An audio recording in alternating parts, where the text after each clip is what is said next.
Well, good morning, everybody, and welcome to Let's Talk Antiques. Is it working? Yeah, so I just had to look up and see if I hit record on the camera. So What in the world have you got there? sometimes it helps. I've got my iPad today because my MacBook is in Nashville getting a new battery. Oh, There was a recall on my 2015 MacBook, and they said that if I you take it in, they'd give me a brand new battery for Well, free. I definitely would have for a And- battery, 'cause those things aren't cheap. No, I saved about $250 by that. So. my goodness. Howard. Another reason not to buy an iPad or a Mac Hey, product. hey, no. I just that's go on great. eBay and get one for $10 from my old beat-up Microsoft Oh, stuff. well. You know. What do you think about that? Yeah, You should be on. I'm not. You're not? It's probably the, wherever you got it there, probably just Are came you- down. Are you on now? No. I don't hear Ronnie. Yeah. Well, You won't be able to hear me with that one, because my voice is low. We'll go without you for the opening segment then. This one up here, yeah.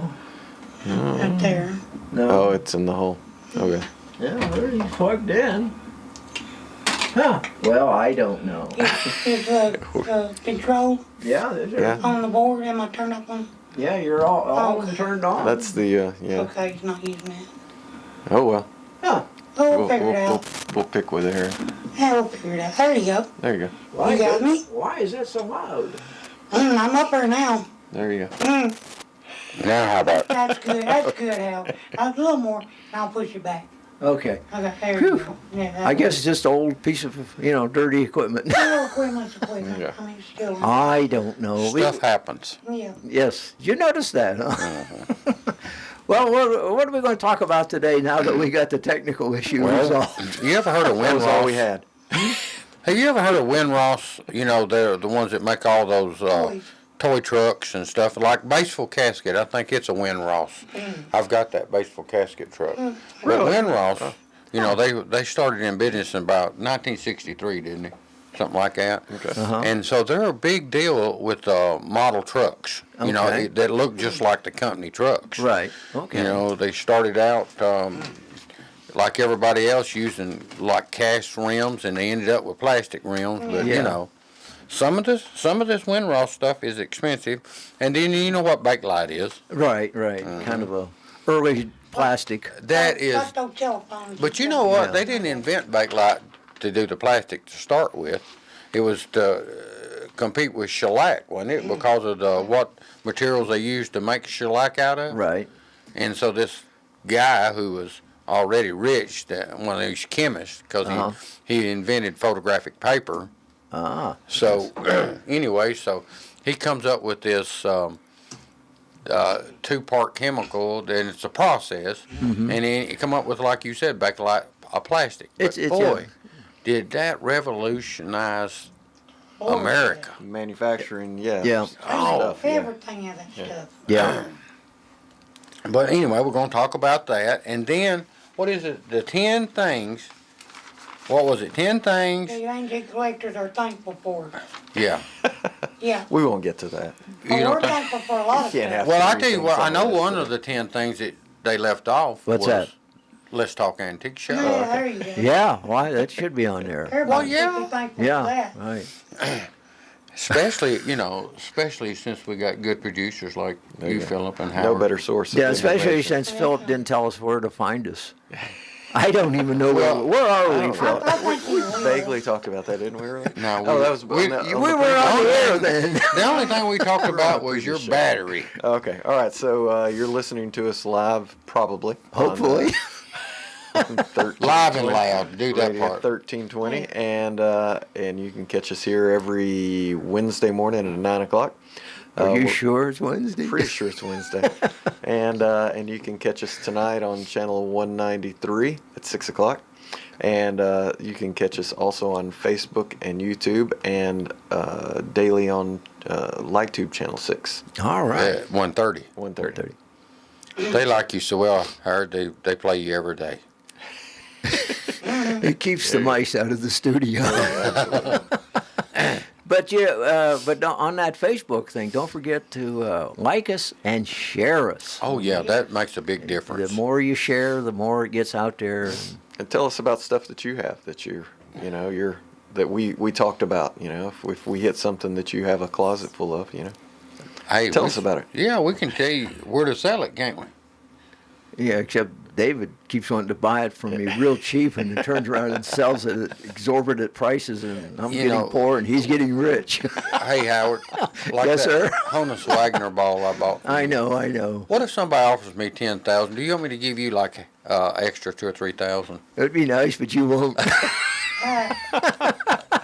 Or that little car that I bought from you, or Oh, yeah. if I make a whole lot of money on it, do you want me to give you some of it? It'd be nice. What about mean, that there- train that you bought or got from him that his grandfather made? You know what? He never got that one. No, you know why? Because he sold it to some foreigner somewhere. Sold it before you somebody that's out of Coffee County. Yeah, Yeah. well, it was. It probably, they probably live in some exotic place like Winchester There you go. or Mount Memorial. They were up in Kentucky. I Okay, think. Kentucky, You know, there you that's go. that's a Same foreign country. Isn't it? Yeah. Exactly. Well, it ain't Coffee County. No, it ain't So Coffee. we consider that to be Yeah. foreigners then. Yeah. Ain't you ashamed? I'm ashamed. I'm sorry. But he still has a body, don't you? A train body? Well, I got the I guess you'd call it the chassis. I don't know. It's Oh, the you whe- just have the chassis, no it's body. it's the wheels, and I got the boiler tubes and But no body, right? no body. It's what you start out with if you were building a locomotive. Okay, I was going to say, why do you still have that? Only because I haven't sold it yet. You don't have another engine? No, sure don't. Well, I wish you did. I do too. But that was a we're talking about Howard's, was it your grandpa's train? My grandfather built I guess it was a 1-inch scale live steam engine. The track was 5 inches from rail to rail. So Yeah. which So is how long was the engine itself? oh, Four- 3.5 feet maybe. Oh, okay. It took 2 people to pick it up. I mean, it was heavy, and Oh, yeah. supposedly With a you steam built a engine fire inside in of it, it, and yeah. then it generated steam and ran on Just the steam. engine setup would have Yeah, light to it. and then stuff there to was the work. tender, and there was a small. Was the tender heavy too? No, it was a lot lighter because it wasn't made out of brass and steel and all that good stuff. It was basically thin tin and wood. And then there was a small caboose, 4-wheel caboose, what they used to call a crummy, because when a caboose like that small only had 4 wheels, it rode terrible.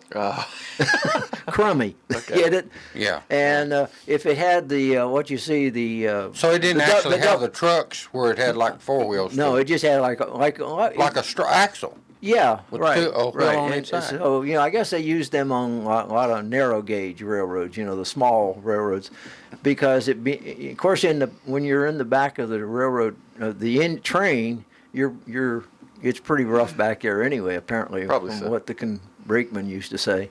But these little 4-wheelers were terrible, so they called them crummies. They didn't have no spring suspension. They did, but not much of one.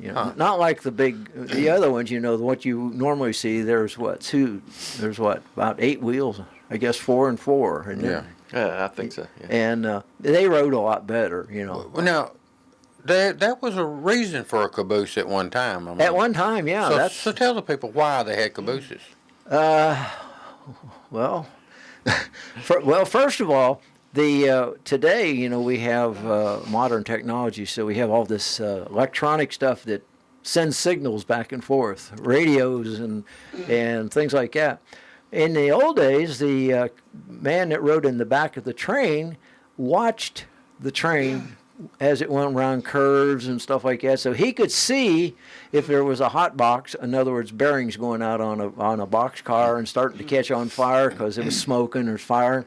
And he had the lights; they had lanterns, and Different colors. different colors, and the way they either the color they used or how they moved the lantern, they would swing it in different ways over their head or back and forth, or make a complete circle.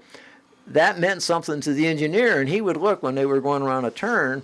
The you could see the train, on one side, and Right. it went the other way. You could see the other side and so that's how they signaled back and forth. Plus, the guy in the back, if the train stopped for some reason, it broke down, that brakeman had to get out and would go down the track and then start in case another train was coming, so that he would go back far enough and signal to him that something was So it happening. had to go back pretty far, really, Oh yeah, because because it takes a while to stop a takes a train. lot of time to stop him. So I've he, even heard a commercial like that. right.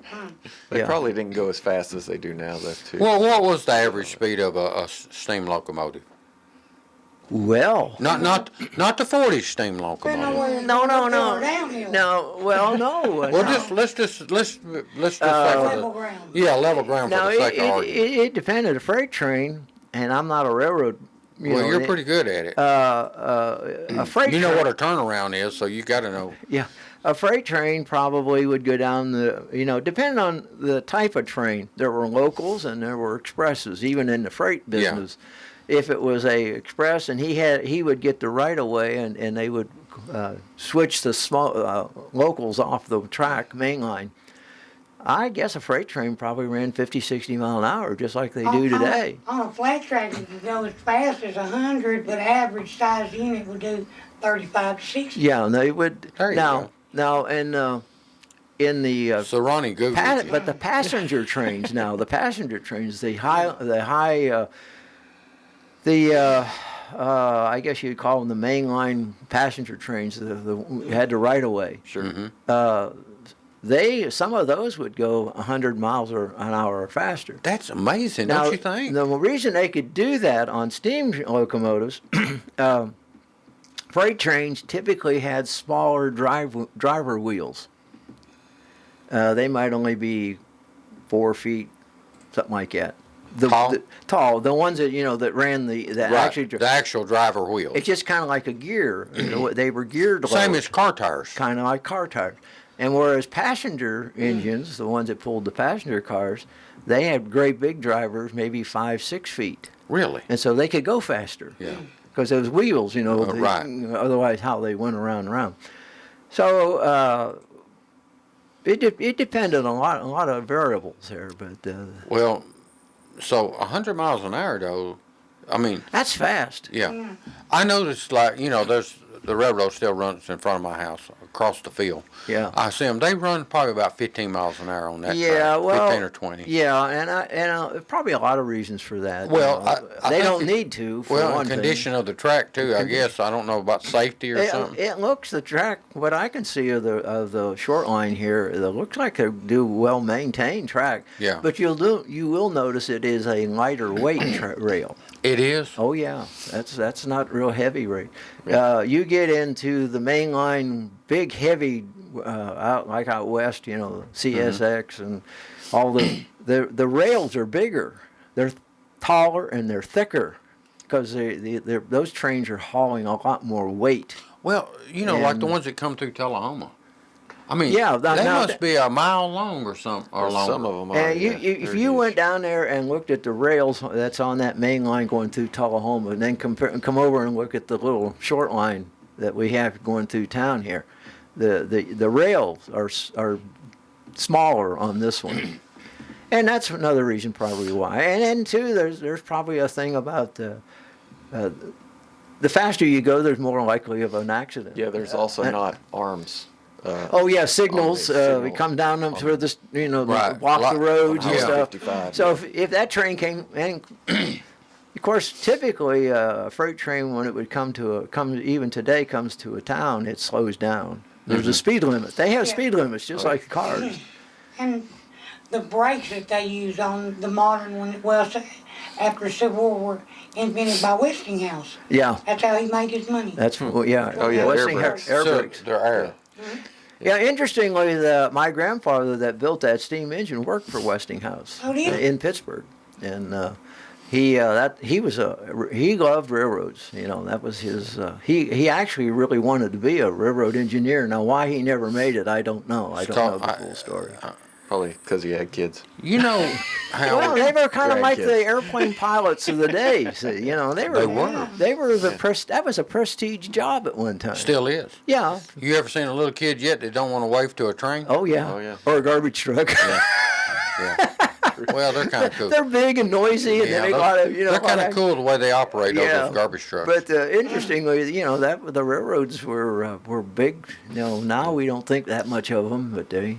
you know, in overseas they utilize the trains. We don't yeah. utilize. No. And we was Well, way ahead of the game. Their technology is far more advanced. Yeah, than ours. and We're why? way behind the curve Why did we when it do comes to that? trains. We were ahead to start with. And we're not. And I anymore. guess our peak was probably around World War II, far as passengers and. Yeah, after the war, the railroads, the freight business became more profitable. Well, those bullet trains. And the railroads actually did it to themselves. In my opinion, is that they didn't keep the cars updated and clean like they should have because the passenger trains weren't making the money. And then people were buying cars. But you know, Howard, if more and more cars. passenger trains don't make money, why over in Europe are they subsidized by the government? I Or- think so. I think much more so. In China, the government builds them. Yeah. Yeah. Well, you They're know, owned by the government. in Europe and France and all, But you know, that's their transportation. But you know, you really think about it. You know, you hear a lot about green, everything being green and reducing emissions. A train can haul more people with less energy and yeah, less pollution than an airplane. And yet, airplanes only call, what are they, 100 people maybe on an average plane? I don't. 200, I think. Maybe 200? Yeah. Okay. But you can put 1,000 on a train. Oh, yeah, sure. Well, and don't that work the same way with freight too? Well, yeah, freight. Apparently, I read something to the effect that American Railroad's freight business is almost jammed out. There's no more capacity to Oh, haul. wow. I didn't know that.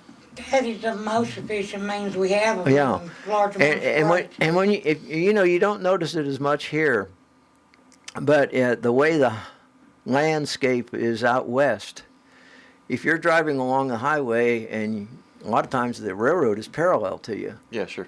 and freight trains, 100 car long, just one right after the other going down the track. Howard, is it time And- to take a break? Pretty soon, yeah. Oh yeah, it was too late. Yeah, we probably need to take it because we need to take another one at 9:30. Don't Yeah. Remember you yeah, was talking nine- about nine- that light bill. 9:32. It says. we? Okay. All right. Hey, we're going to talk a little bit more about trains. We when are? come back. Okay. Just a little bit. Like you said, we do get off subject. We do. We never stay on this. Never. But it's always interesting. All right, we'll be right back. Hello, I'm Pick and Rick T from CFC, best place to get you used auto parts and all types of metals to repurpose for your needs. Just take a drive down 55, see this handsome guy, stop on by. Check out our computer for hundreds of autos to locate the make and the model of the part you need. $2 fee is all you pay. Sign in and get a hand stamp, it's good for all day. Bring in your tools, get the parts you need pulled, and use a wheelbarrow to lighten the load. Pay for your parts, prices you'll be fond of. Each part's price the same, Chevy or Honda. Get exchange warranty for 30 days too. Swap out the parts you don't need for the parts that you do. Happy picking! The Jiffy Burger on the Hillsborough Boulevard in Manchester has been voted as having the best hamburgers in Manchester. Hometown atmosphere, historical memorabilia, and of course those great burgers, salads, chicken, and so much more. It's the Jiffy Burger on the Hillsborough Boulevard in Manchester. Call in orders at 728-4452. You can also order at the convenient outdoor curb service. Hamburgers are made the old-fashioned way at the Jiffy Burger, Manchester's finest hamburgers. Open 7:30 until 9, Monday through Saturday. All right, we're back with Swappage. I did it again, Don't didn't do I? it. Don't We're do back with Let's Talk Well, Antiques. Yeah. Like we said when we Yes, sir. were going off for the break, we have got off track, but at least it's interesting. Ronnie, what are you doing? He's tearing his microphone up now. But he's holding it up to the ceiling. No, he's done it on its own. It's still low, and I was trying to. Is it working now? Just barely. I was gonna move it a little closer. But I mean, I Well, let him turn the volume up. yeah. There you go. No. There you. Well, close enough. Can you? At least I can hear myself. I got you. Okay. Well, That one. Don't play with it now. okay, so That one up. You turned yours up. Well, they're on the same line, see? Oh, okay. Oh. Oh, that's weird. what's happening? You got you turned up. Yeah. Okay. Am I turned down now? Yeah, I guess so. Okay. I need to stick my headphones on, see if I, and to see. You're headphone list today, Yeah, aren't you? yeah. Well, I probably need to stick them on. okay. So let's get back to the trains. You was talking about out west. Oh well, you know, we worked out. My wife and I worked out west, Texas, New Mexico, and Oklahoma for a few years, and you'd be driving along the highway, and a lot of times the highway and the railroads parallel one another, and the trains, the big freight trains, I mean, massive, 100 cars or more, just lined up, waiting. And it seemed like, and I don't know how how they scheduled it, but just one train after another. Sometimes it would be in siding, sometimes they'd be moving. Just the rails, and I understood, or something that I read or heard about, was that the capacity of the freight business is at an all-time high, almost at capacity. And, you know, and those trains are calling big cars with semi-trailers on them. Yeah. Or those container boxes, which they can pick up and put on a trailer, you know. Right. And Car after car. yeah, and yet our interstate is just full of 18-wheelers. You know, our economy's booming, Yeah. and you know all that economy, that's commerce, that's things being moved, Well, goods and service. You know, You know, they should do like China and the other countries. They should have kept building. They have the right of way. I mean, they have a huge right of way. well, They yeah, should have kept building more tracks. they should have, And but it's awfully expensive, and then too, you Well, know, I know, but you know, that reached its peak. In 1916, that reached its peak at 250,000 miles of track, right. enough to travel from the Earth to the moon. And then, you know, passenger trains, today, passenger trains are operated by Amtrak, which is Is that a call? which is a separate company. Somebody's wanting to tell you And- something about your train. Yeah, which is a separate company, and they lease track rights off these individually owned railroads. Like people does poles, telephone poles. Right. So I mean, Amtrak doesn't own much track. I guess in some of the bigger cities, maybe. Let's see. You're on Let's Talk Antiques. Oh, is this Swap and Shop? Swap and Shop's over with. It was from 8 to 9 and Oh, okay. I wasn't sure. okay, bye-bye. Yeah, but Amtrak's kind of at the mercy of the freight railroads. Mm-hmm. You know, who owns the line? CSX, who's some of the ones? Union Pacific, those companies, you know, they own the tracks. So Amtrak, in order to run a passenger train, has to get right-of-way or times to run a train. And apparently with the freight business being booming, it's almost impossible to add passenger trains. So what they got, it's almost, they have to work hard just to keep what passenger trains they got. Then, Right. it sounds like. Right. But don't you think that, you know, it's all about, is it too loud? Yeah. Don't you think, though, it's all about infrastructure? Well, yeah. I mean, they seen that. They should have added more track. Well, I suppose, yeah. I'm talking about mainline stuff. Right. Well, I'm sure that had something to do with it. But then, you know, right now, and it's been how many years ago now? But 6 years ago, we took a passenger train from Chicago to San Francisco. Mm-hmm. Cool. I've been wanting to do that. And it was a Would love to. wonderful trip. We had a roomette, and you know, and it was really good. So, however, roomette. Yeah. How big is a roomette? well, they have two different sizes. We had a small one. Size of this table. Not much. Yeah, about. And then there's another one that's like a little room, but it even has its own little bathroom. It's kind of like a little small camper, but they're really nice, and food was wonderful. Service was great. However, it took us about 4 days to get to San Francisco. Costs about That's half why a you flying, need right? room. But you wasn't doing 100 miles an hour down the track. When we were moving, we were going pretty fast. I guess we paralleled the interstate a couple times, and we were passing cars. Oh, okay. So you was doing. So we were going at 80 mile an hour, I guess, something like that. You know. I was going to say that was probably back in the day when America's first steam locomotive lost a race to a horse. Yeah. However, we got to San Francisco something like 10 hours late or something Oh, like wow. that. Because we got sidetracked for freight trains. They would put us in a siding so a freight train could go by, and there was maybe some kind of other problems that, that's why passenger trains today are only really great for a trip to have fun. Not if I had to be in San Francisco to make an appointment, I would have missed it. See, so But now, if you could get on a bullet train, you wouldn't. well, probably, Yeah. yeah. Some of those hit 360 mile an hour. But those Bullet trains, isn't that in Japan and Well, stuff? they have them all everywhere. Not in America though, did it? No, but all the other well, they do countries on the East Coast. China They do? has 'em. Oh yeah, between New York and Washington D.C., there's trains that run 100 mile an hour like the bullet train, and they're Amtrak, I believe. China has them, France has But all you, the developed but you're saying countries right there, except the us. bullet train, 300 miles an hour. Yeah, and I don't know what the ones in. We don't have those. I don't know. I think they might be more like 100 mile an hour or so. So, Regular was 361. you know, so when you're flying, of course, there's difference in miles in the air and miles on the ground, but don't the average jet about 450 or something? I imagine. I don't think know. so. I'm not even sure So about that. you're talking about something on the ground doing 300 miles an hour. Yeah. Oh yeah. France, China, Germany, Britain, all of them. Well, There's, what's that 361? Is that the record? That's the record. Yeah. And then the United States, from California to San Francisco and Anaheim. But I mean, we're the only developed nation that don't have those high-speed trains crisscrossing the country. You know, and I'll tell you something else I thought about. I don't know about you guys, but you know, when I do get out of town and headed toward Nashville or Chattanooga, I always thought that medium would be they ought to utilize that medium, do something with it besides cut grass. Well, I think that medium's going to disappear. They're going to add more concrete lanes. Yeah, something. Because see, That's a big expense cutting but grass. Americans don't want to give up their car. True. We don't want to ride a bus or a train. I want to ride Even You know why, Howard? Even where they have them, people won't ride. You know why? Because we're conditioned.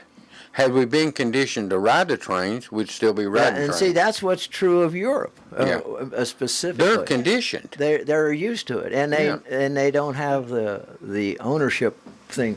Here, I don't know. We just feel like we have to get in our car. We want freedom, and so that's a psychological problem that they have to overcome. Where a city or a county comes in, and Nashville, for instance, who has terrible traffic problems, and they're talking about mass transit, and they're going to do all this and add this. Well, the Nashville Transit Authority, or whatever this called, MTA or whatever it is, just recently had to cut a bunch of buses because people aren't riding them. People won't ride them. They don't want to ride them. They want their car. They want their freedom. Yeah, but the problem with like Nashville, here we are going somewhere else. Yeah. But the problem with Nashville is parking. Well, of course. Yeah. That's part of the I problem. don't know how you would think that there wouldn't be no parking, that they'd have to ride a bus. Well, yeah. That's the point. You ride those little scooters and push them out. Why? And the other day on television, I heard them talking about how much it costs to drive to work. San Bernardino, California, costs almost $50 a day to drive your car to and from work. For parking? Parking and gas. Now just think how much they Now, save. and I forget that they were the highest in the nation. Apparently, I guess Wow. the commute cost, I guess, is how they said it. Yeah. Can you imagine $50 a day? 9:32. It's pretty rough. I know it's time for another break. Let's take a break. And then, are we going to talk about Win Ross? We started out there, but I don't know what happened. Yeah, We'll be right back. Hello, I'm Pick and Rick T from CFC, best place to get you used auto parts and all types of metals to repurpose for your needs. Just take a drive down 55, see this handsome guy, stop on by. Check out our computer for hundreds of autos to locate the make and the model of the part you need. $2 fee is all you pay. Sign in, get a hand stamp, it's good for all day. Bring in your tools, get the parts you need pulled, and use a wheelbarrow to lighten the load. Pay for your parts, prices you'll be fond of. Each part's price the same, Chevy or Honda. Get exchange warranty for 30 days too. Swap out the parts you don't need for the parts that you do. Happy picking! The Jiffy Burger on the Hillsborough Boulevard in Manchester has been voted as having the best hamburgers in Manchester. Hometown atmosphere, historical memorabilia, and of course those great burgers, salads, chicken, and so much more. It's the Jiffy Burger on the Hillsborough Boulevard in Manchester. Call in orders at 728-4452. You can also order at the convenient outdoor curb service. Hamburgers are made the old-fashioned way at the Jiffy Burger, Manchester's finest hamburgers. Open 7:30 until 9, Monday through Saturday.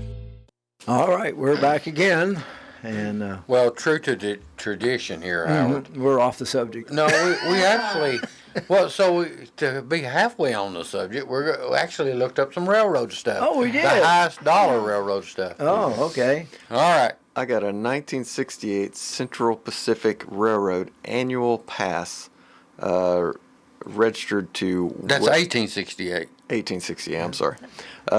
Registered to Webster Snyder and signed by Charles Crocker. Then it went, well, they were asking for $10,000 for it, and it went for really close to that. The significance, I had to figure out why in the world of that would be worth so much, is that was for the first transcontinental railroad, right as it was nearing completion. Oh, okay. So that was somebody buying Yeah, Central their year-long Pacific. ticket. And, yeah, that's. Yeah, so that's pretty cool. Okay, I got one for you, Howard, here. Okay. This is just for you. Now, this is like just for a 7.5-inch railroad steam engine, $6,000. Yeah. Just for a 7.5-inch. Now, 7.5. You had a big one. Yeah. So how much is that an inch, Howard? A lot. What about $700-800? About $800. Yeah. Yeah, but That'd be 55. That'd be 5,600. About $750 an Just inch. a little over. Yeah. yeah, talking about old railroads. I noticed Dave checks out my Facebook page once in a while. Have you I seen? check it out all the time. You seen where I put those stuff on there from that East Broad Top Railroad? What was it? Well, there's been a bunch of pictures. Like, is that the one that had the turnaround and stuff on Yeah, it? Yeah. just recently. Yeah. That's an interesting story. There's a small, narrow gauge railroad in Pennsylvania. It was the last operating narrow gauge railroad in the East in the United States. Mm-hmm. There's a couple in the West, Durango out in New Mexico and out there. It went out of it. Operated, it called coal and some kind of fire bricks or something for the iron from the steel industry, and it operated and stayed in operation until maybe the late 50s or early 60s, and a gentleman bought it at scrap value. Wow. And he was going to tear it up, obviously the rails and the engines and scrap it. He owns a scrap iron business of some sort. And he decided not to. And so he got back on the track and they operated it as a tourist attraction till about 2010 or 2011. Mm-hmm. And it ceased operations. And so, but now it is sitting there, and that there's a group of railroad enthusiasts who kind of take care of it and keep it up for this guy. And they're dedicated railroad buffs, Right. I guess, because they work for free. And it is like stepping back into the 50s. The buildings, the stations, they've got Cool. 3 or 4 steam engines. I wonder how many miles of track do they own? At one time, I think it was up around 100 or so miles of track. I'm not sure of that. I'd have to look it up. But when it was a operating railroad, they probably had about 30 or so that was operable, or 25 That's or something still like a that. nice little trip. Oh yeah, and it was a nice one. And I went up there. Oh, that's been a long time ago, and rode on it back when it was running. And it's kind of like just stepping back in time, the way that the buildings are, and the style and everything.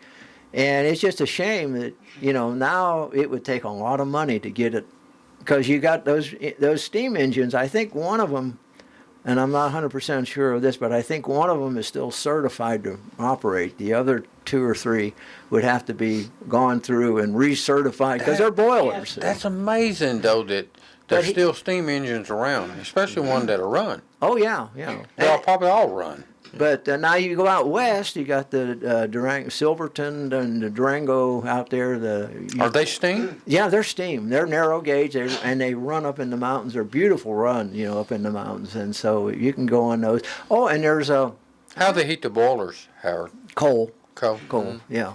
That's how It's you, just that's how you got to expensive. do it. Yeah, Yeah, it's expensive. You can convert them to oil, but even that's expensive. Yeah. I didn't realize you could And do yeah, that. well, some of the railroads in the west towards the end ran on oil Okay. because it was cleaner and cheaper a little bit. They had big tank cars instead of a tender. The tender was an oil car. So the tender where the coal was, they must have had like an automated thing that would run the. The big fancy ones had augers, but then the little railroads had a guy. you had a With shovel. I've What seen do you that in think? movies my whole life, yeah. Do you think that's how that one? is Oh that- yeah, they was fire operators. So they had a fireman. Fireman. Yeah, That's amazing. yeah. You grab a handful of shovel, or a shovel full of coal, and step on the lever, and the door opens up, and you sling it in. You step back, and the door goes shut. And you said a typical one would use about 60 pounds of coal a mile. Yeah. Well, That's that's not too bad, is it? no. Depends on how fast you're going and how many miles an hour you're how many going. 5 miles you're going. Yeah. Depends on whether or not you're doing the shoveling. If you're Yeah. going 60 miles an hour, that means you're putting 60 pounds in per minute. So, Yeah. yeah, that would Yeah. be. Would that be a lot of work? That what It makes would be for me. I don't know if it would be for a regular fireman or 15 not. pounds every 15 seconds. Yeah. 15 pounds every 15 seconds. It's quite an operation. But anyway, if you were to go up there and see this place, they have like in the station, they had things on display from artifacts from that railroad. Because when it shut down, they just walked away. It shut down. So there's like waybills and there's passes and stuff. Still on display. Do they still own the 100-mile right of way? A lot of they own the right of way, and the track's there, but of course trees have grown up through it. But it's still right of way. So like Apparently, I think what is the name? The gentleman's name, Kovachak or something like that, is the gentleman that owns it. Yeah, he owns it, but it would take millions of dollars to get it the whole thing operating again. But Howard, if you think about 100 miles worth of right of way, say it's 100 foot wide, the right of way. well, I don't know how wide. Well, I mean, like around here, some of it's 100 foot. I don't- From center of the yeah, track I'm not sure. on each side. Yeah, could That's a lot be. of land. Look at the opportunity. If you didn't want to operate the whole thing, looks like they could sell some of the land to the existing landowners. And Well, like around here, a lot of it's turned into commercial. Well, probably. Now, this is a very rural area. That was part of the reason why the tourist business didn't keep up. It's kind of out of the way. It's in eastern part of Pennsylvania, and it's very mountainous, very rural, very beautiful landscape. And it was they had deep mines as well as strip mines at one time. And of course, they ran a lot of track up to into the mine. So. A lot of the track just goes basically nowhere, and being narrow gauge, it could go up steep grades. So narrow gauge, what is that compared to the regular? Narrow. This is a 3-foot gauge. The tracks are 3 feet wide. Ours over here is close to 5 feet, 4 feet. The 7 or 8. The side track over here is? Yeah, it's almost 5 feet wide. It's 4 foot something or another. What's the main line like in Tullahoma? 4 foot. 4 foot? Yeah, the track is standard. Standard track is the same. All major railroads are standard. Center on those So that way the cars are interchangeable. Uh-huh. And So it's 4 foot. right. So with a narrow gauge then, I mean, you'd have to do a lot of work just to run it on a regular track then, wouldn't you? The engines and stuff. Well, they were narrow gauge. Yeah, Yeah, that's what I mean though. You could never run it on a. No, but what they did here, they actually had a device, a crane like, that would pick the car up and they would change the trucks out from underneath it. Yeah. Wow. And then when they went back, that way they didn't have to unload the car, Just have about 10 guys go around the engine Yeah. and pick it up. No, they Well, they have, actually they have have like a- a little crane. They have a like turnaround too. I've seen in the Well, picture. they have a turn. How many turnarounds did they have? Just the one going into the. So tell people what a Right. turnaround is, Howard. Well, that's where you turn the engine around. Well, because it's Well- a one-way track. Yeah, the track. They would go. They would back them into. They had to put the engine into the roundhouse, the storage building for the train, the engine, so that the smokestack would be underneath the ventilator system. And so, if they had to turn the engine, they could put it on that, and they would rotate it around. Now, if you go down to Chattanooga to the Tennessee Valley Railroad, they have a turnstile there, and it's got like an electric motor on it, and it runs around. Yeah. But a lot of the little railroads like this one, they had just a big old hole and about 5 or 6 guys.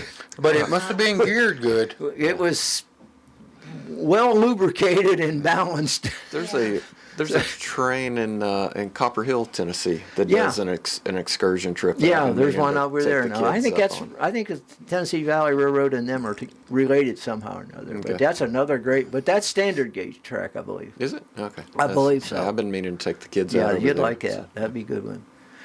So is it time to take another break? Just about. Why don't we do it, Okay. and then we'll get back. It looks like we're going to talk about trains Does, today. doesn't it? Oh, yeah. Forget that Windross stuff. Okay. There's a lot of good of you day stuff Okay. on trains. We'll be right back.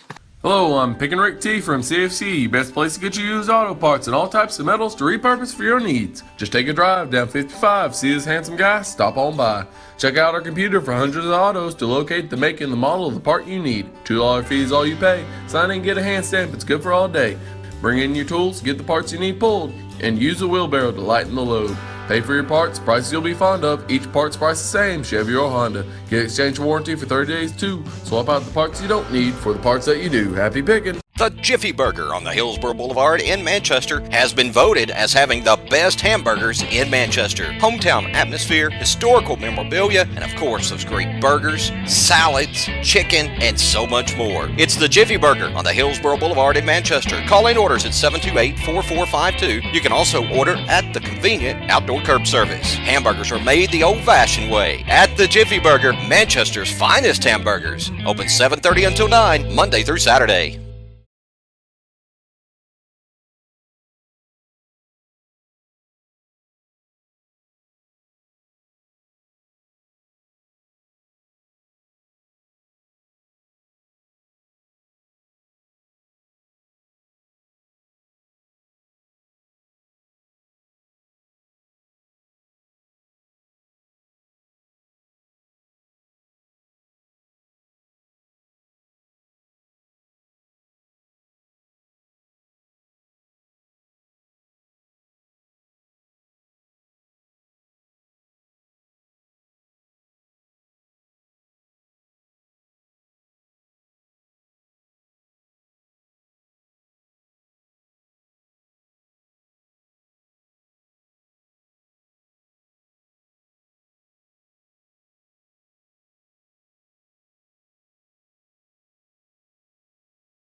All right, we're back with Let's Talk Antiques, and we haven't talked much about antiques. Well, A little bit indirectly, I well, guess. yeah. The railroad cars. But you know, now I know you. Since I got you off subject, No, you didn't get a call. We're not noted for stand on subject. now so. if you want to go to another really neat old railroad, go to Cass, C-A-S-S, West Virginia, Okay. and ride on the Cass Scenic Railroad. Now, the Cass Railroad was a lumber railroad owned by a big company that processed logs, lumber, made lumber. And it's on the side of it, it runs up to the top of a mountain that they took the timber off of it back when it was first cut, virgin trees. And it operated there for years and years, and finally, the forest was depleted with the big trees, and the river was abandoned. But somehow the state of Tennessee the state of West Virginia, I'm getting the right state, the state of West Virginia got the railroad, and it is a state park. The state of West Virginia owns and operates it, and it is narrow. It's narrow gauge. It's a narrow gauge, and they run what they call Shay type railroads, or Meisler, but Shay. These are gear driven. On a locomotive that we see here, if you see a steam, it's got the big rods on the side of the wheels that go like this. Right. Well, this has gears, and all the wheels are drivers. Every wheel. Oh, wow. And it Because of the lumber. Yeah. well, the weight and the Yeah. steepness of the grades. And you ride on it, and it has what they call switchbacks. You go up a ways, and then they throw the switch, and then you back up, and they go up the mountain zigzag. Yeah. Oh, And it is steep, and it is beautiful, and it's slow. It's only 11 miles. Yeah, but it takes you. How long does it take? Oh, we must have been on the train an hour or more going up. it being set up like that, they gear it differently for the For the grade. steepness of the Kinda grade. like a bicycle. Right. And we were there in the fall, and it was like 75 or 72, 72 degrees in the when we got on the train. And the conductor came around, he said, now make sure everybody has a coat. He says, because it'll be cold. When we got up to the top of the mountain, it was cold. That's how high, I don't know what the elevation, I forget now, I probably did know. And it is in a very remote part of West Virginia, and a very beautiful countryside, and it is well worth it. If you're into old railroads, check out the Cass Scenic Railroad in West Virginia. You're looking at it, aren't you? And you happen to be around West Virginia. Yeah. Well, it's kind of sort Yeah, of, it's, but I mean, it is in the middle of nowhere. Matter of fact, when you get to the top of the mountain, and they have like a little park area, they stop, there's restrooms and stuff, and you can get out. And they let you kind of look around, play a little bit, and then it goes back down. But if you look off to one side of the mountain, you look down on this gigantic radio telescope. Oh, wow. That is up there. And the reason it is there is because it's so remote, there's very little interference from radio, televisions, and cell phone towers. And so there's this gigantic dish. I mean, it is huge. Dish antenna there that the astronomers study the universe with. But it's really a neat place. And that's another one. There's a lot of these scenic railroads like that if you like to go out and... Now, coming down, did you have to do that zigzag stuff coming down? Come back down, yeah. And, of course, they got brakemen on each car, and they adjust those brakes, and it kind of squeaks a lot coming down. Makes you a little scary on the way down, yeah. But it's quite a ride, and it's very interesting, and very well. It's kind of like stepping back in time again, back into. So how many could they haul? Oh my, I guess there was 200 or 300 people on the train. Was it full? Oh, it was full when we were there, and I guess it run pretty much full every time. It's really unique, and. So how long did you stay on top of the mountain? Oh, maybe an hour at the most. That's pretty good. Yeah. It took pretty much. So it's 4.5 hours is what they're saying. Yeah, I was going to on this say one, 4 or 5 hours. So they're going to do like 2 trips a day then? I think so. Now, a lot of people actually would go up in the morning train, take a picnic lunch, spend the day up there, and then ride back down. But on one of the other trains, they did that some too. But it's nice. An interesting thing. I kind of wish, like this little train that we go through here, be kind of neat if they would have a little passenger service. I would like to ride on one. And if something was close. But I guess that's not going to ever happen. Not for us. Not on Well, you should buy it and take it. Yeah. And take it over. Now David could see. He's got the money. He's probably got a train back. He's probably got a train somewhere in that building. You've got the ability to make it happen. No. Yes, you do. But I may have the ability. I don't have the I did money. own- I don't have the money to. I did. Speaking of trains, I did own one time. See, I swapped it off, but I did own one. you own the locomotive. Mm-hmm. Was it a locomotive or just a car? No, it's a locomotive. Oh, okay. All right. If anybody ever would, it would be him. But I swapped it off. I swapped it to a train guy. Well, yeah.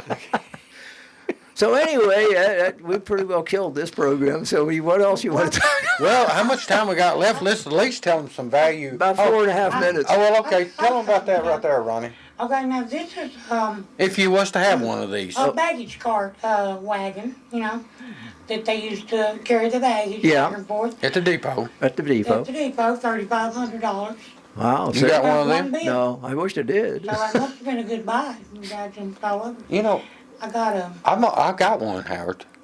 I know. I didn't realize it was Really that, doesn't surprise me, does it? but You, Phil? I didn't realize it was that expensive. See? I have some railroad stuff, nothing like you used to have. Now, But tell us about this one, Howard. I got a Fairmont Railroad car speeder. Now, it looks like a little car that travels on maybe for work crews or something. Oh, a I speedster? don't know. A speeder? what is that Okay, for, it goes Howard? Well- 4 speeds forward and 1 backwards. It brought $2,025. Yeah, now what that is it's just a little motorized car. It has wheels that fit on the track, and the maintenance crew would use it That's to what I- carry stuff. And also they did a lot of track inspection. That's how Okay. they would maybe run it over the track and look for loose rails or ties or bad ties. And it usually had like a 1 horsepower, a 1-cylinder gasoline engine. And they'd come down the track, you'd hear them come down the rail and be put, put, put, put, Like put, a hit and miss, like a hit and miss little engine? hit and miss engine in them. Yeah. I'd like And- to have one of those little hand cars. Yeah, then there was the That other, would be neat. but these had little gasoline engines used. Yeah. And believe it or not, there's people that collect those, and they have rallies. I've seen And- them and- over on this side rail. You'll here see in them somewhere. They'll between go, and Tulsa I guess they get Manchester. permission to use a piece of track for Yeah. a day, and they run them up and down the track and play with them, and Try they don't race them. well, they can't really race them because they can't. They're Just side by side, and you can't pass So, the guy. I wonder how they unload them off the track. They would come up to like a Like a crossing? like a crossing, where there was something there. Yeah. And I think they were light enough that they could be picked up, or maybe they had like a handle. Might you have could some put- little thing that you can drop in there and drop, drive it off. and then you just kind of get it out of the way. But But they're speedsters or speeders or says something. it has 4 speeds forward and 1 speed Backwards, yeah. Kind of like a motorcycle. or Right. And sometimes they had like a little dolly car that they could pull along behind if they wanted to carry extra ties Now or this rails. has got a thing to hook one to it. Yeah. So, but there's groups that get together, have regular little rallies someplace. They fix them all. How long up. is a tie good for, Howard? I don't know. I've got some ties in my closet. Oh, that's a different kind. Well, how long? How about the rail itself?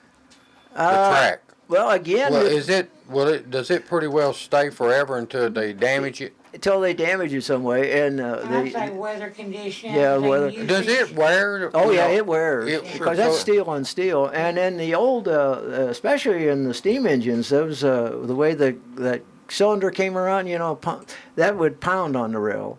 And if the engine is starting to move, and those wheels will slip, if you ever heard that's hard on the rail. That's like grinding, steel against steel, and it can.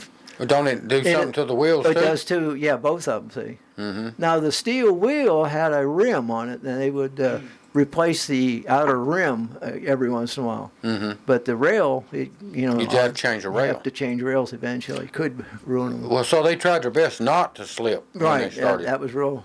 A good engineer could do that. But, All right. Looks like we're out of time. Okay. Well, so much for Windross. Yeah. Save that for next week. I guess we'll be back next week. And Lord willing. maybe we'll change the name of the program, huh? I mean, we really didn't talk Let's much talk about trains. Well, look, that's what we talk. I mean, it was in line with what we talk about. I mean, trains, especially the old passenger trains. Well, yeah. Indirectly, you're right. We did tell you the value of 2 or 3 things, so. One or two. We'll see you next week for more Let's Talk Antiques. Take care, everybody.